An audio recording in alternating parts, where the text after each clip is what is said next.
Hello, my name is Einar Maisch. I'm the Director of Strategic Affairs for Placer County Water Agency. And I'd like to tell you about our concerns with the Bay Delta Conservation Plan. So this is a history of the water development in California.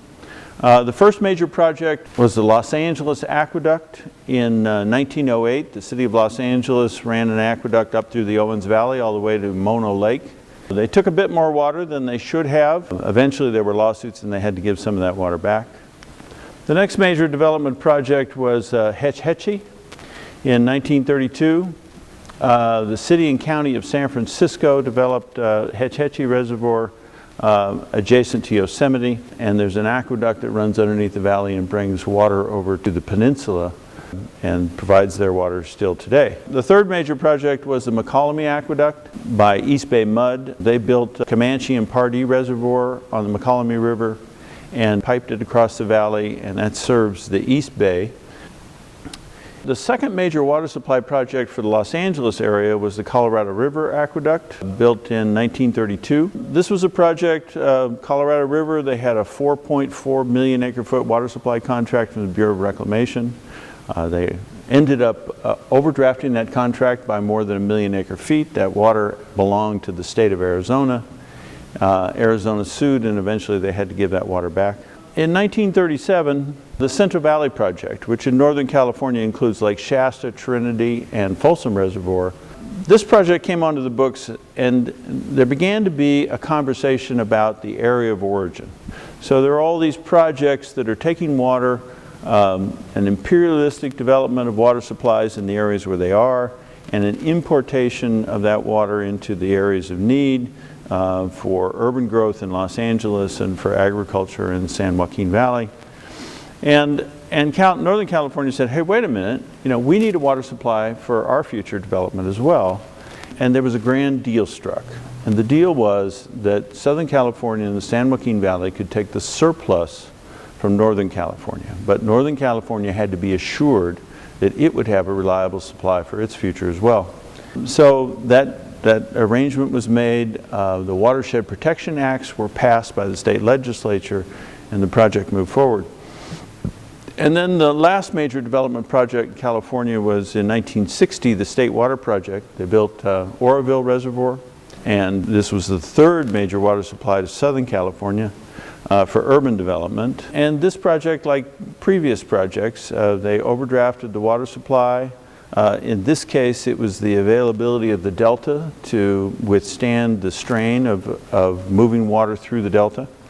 And the judge eventually ordered that they had to cut back on the pumping through the delta. So the area of origin, as I mentioned, the statutes were passed. And in 1955, then Attorney General Pat Brown was asked to render his opinion about the effectiveness of the area of origin statutes. And he said that these statutes create a right to water which is preferential or paramount to those of outside areas, even if the outside areas may be the area where water is first put to use, or the areas that are the greatest need. Nevertheless, the areas of origin, Northern California, have a senior right, a preferential right to that water. So Folsom water rights. This is an interesting story. When the Bureau of Reclamation went to get their water rights for Folsom Reservoir on the American River, there were a number of competing applications for water rights locally. And the state board rejected the competing applications and awarded the water rights to the Bureau of Reclamation so that they could build Folsom. But in doing so, they put a condition in those water rights, and it's term 14. And what it says is, delivery under these permits shall be limited to the beneficial use within Placer, Sacramento, and San Joaquin counties, and shall not be made beyond the boundaries thereof, except on a temporary basis, until the needs of those counties, present and prospective, are fully met. And so we've got area of origin statute protection, we've got term 14 water rights on the Bureau of Reclamation, and so Sacramento should be feeling fairly comfortable that we're going to have a reliable water supply for our future.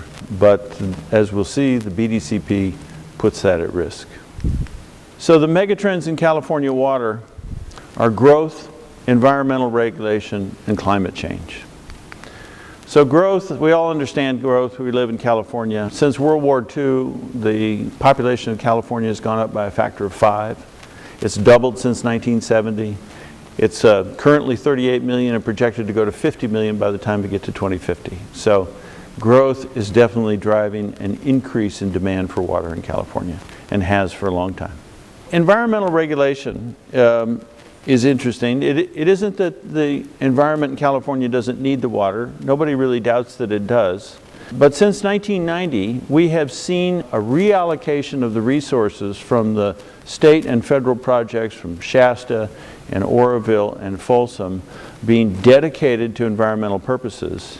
And the sum total of those has resulted in a 38% reduction in the total water supply available to meet the consumptive demands of California. To understand climate change, you have to understand how water moves through the delta.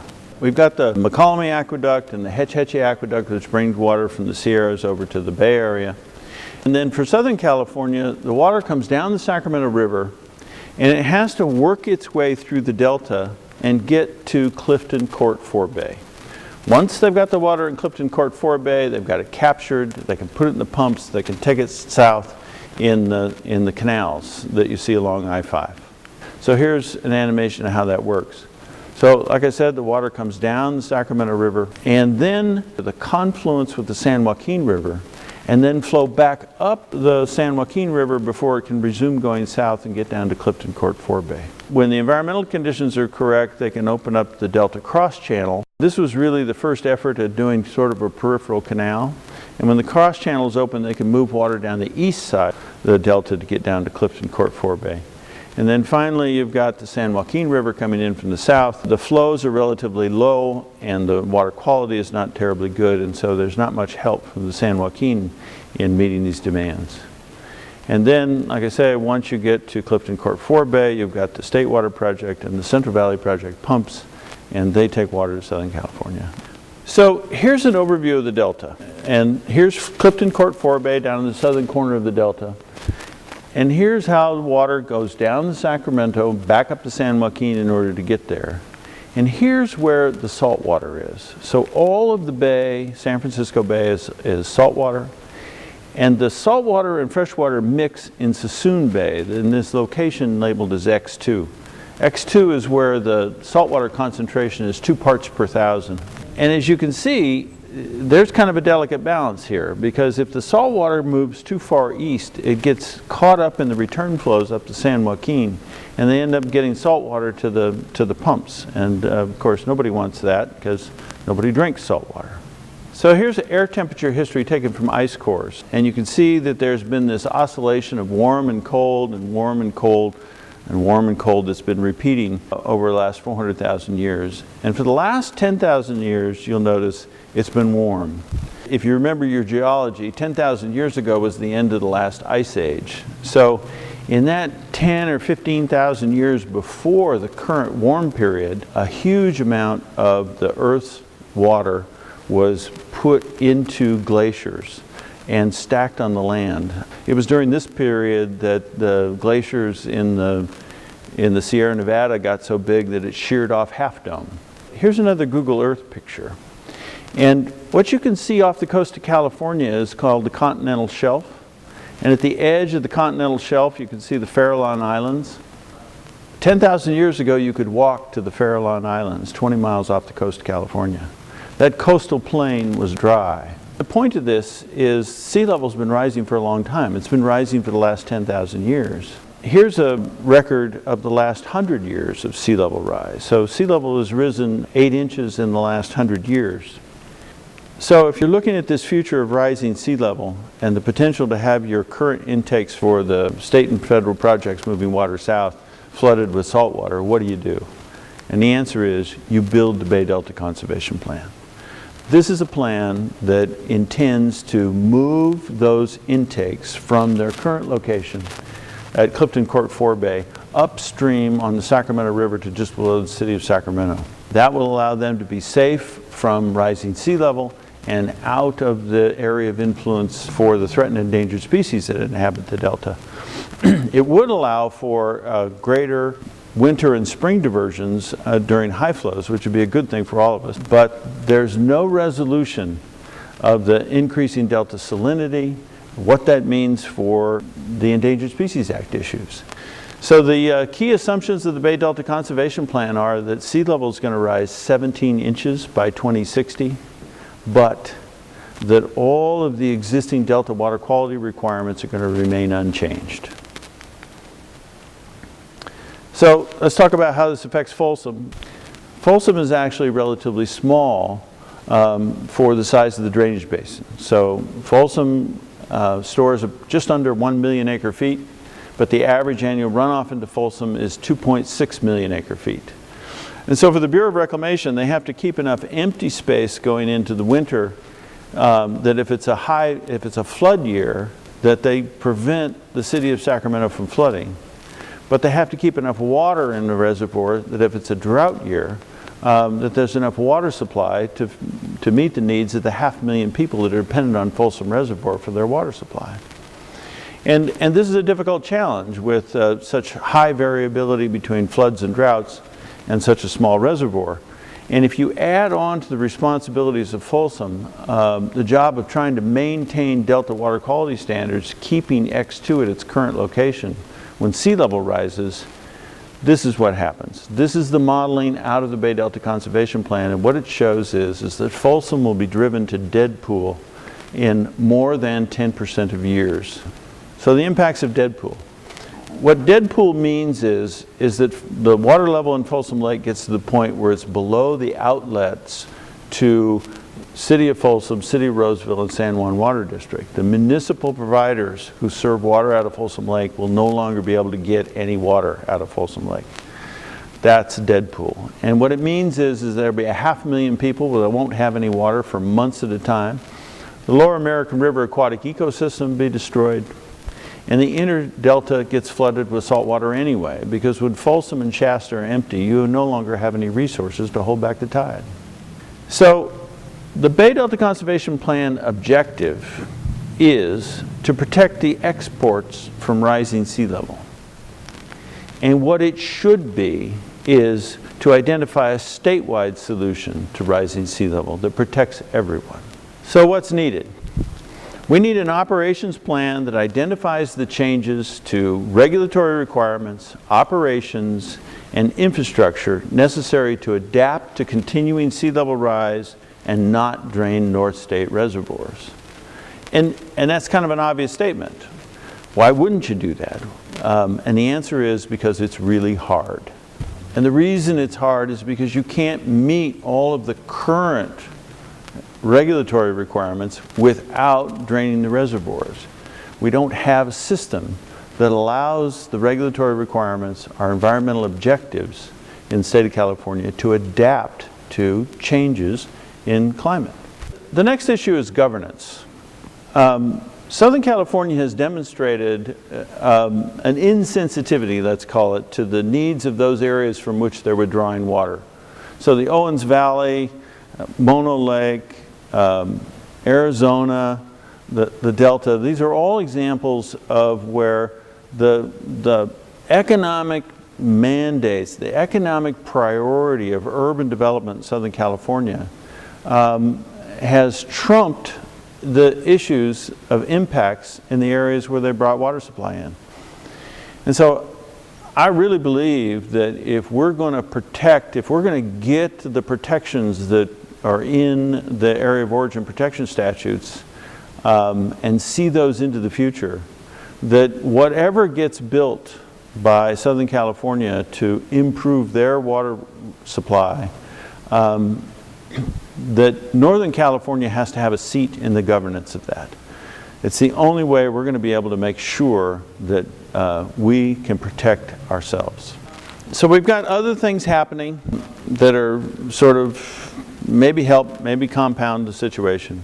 The Bureau of Reclamation is working on what they call the remand process. So the biological opinion that was issued for Delta Smelt was sent back for further work by the judge. And so the Bureau of Reclamation has to come up with an operating plan where the state in the Department of Water Resources, in developing the BDCP, they didn't really have to come up with an operating plan.